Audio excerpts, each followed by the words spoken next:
Current না থাকলে হাসপাতালে ঢুকলেই গা ছমছম করবে। ঘর ভর্তি রোগী, অথচ হাসপাতাল ডুবে অন্ধকারে। ভোগান্তি টের পাচ্ছেন রোগী, ডাক্তার সকলেই। গোঘাট 1 ব্লকের প্রাথমিক স্বাস্থ্যকেন্দ্রের চিত্র এমনই। রোগীদের ও তাদের পরিবারের অভিযোগ, লোডশেডিং হলেই আউটডোর কি ইনডোর একই ছবি।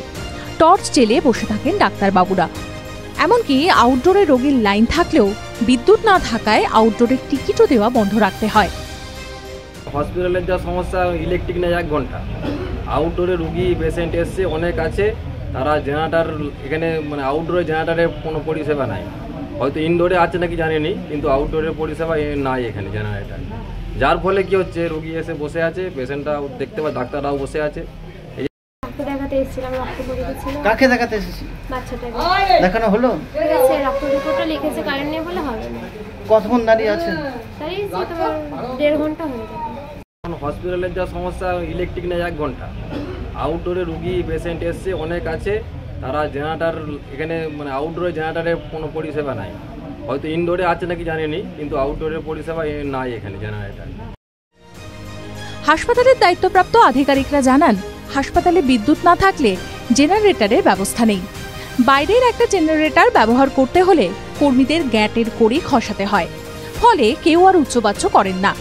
গত 4-5 মাস ধরে লাগাতার এই সমস্যা চলছে। হাসপাতালের আউটডোরে দেখাতে আসা রোগীরা বলছেন, চোখের সমস্যা নিয়ে দীর্ঘক্ষণ বসে থাকছেন। এদিকে কারেন্ট না থাকলে ডাক্তাররাই বা রোগী দেখবেন কিভাবে?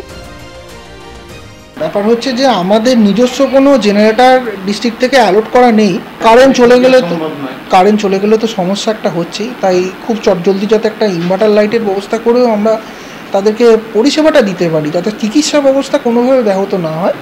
অন্তত চিকিৎসাটা করার মতো একটা ব্যবস্থা আমি তো খুব তাড়াতাড়ি নিতে চলেছি। কম্পিউটারের ডেটা এন্ট্রির কাজও বন্ধ। রোগীদের নাম এন্ট্রি করা যাচ্ছে না। হাসপাতাল থেকে বিদ্যুতের অফিসের দূরত্ব মেরে কেটে 1 কিলোমিটার হবে, অথচ সেই এলাকাতেও বিদ্যুতের বেহাল দশা।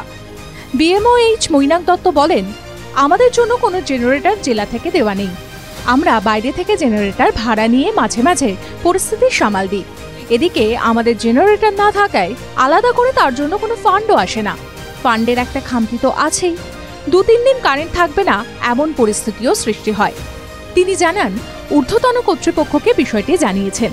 ফান্ড এলে তবেই সমস্যা মেটানো সম্ভব। TV9 Bangla digital.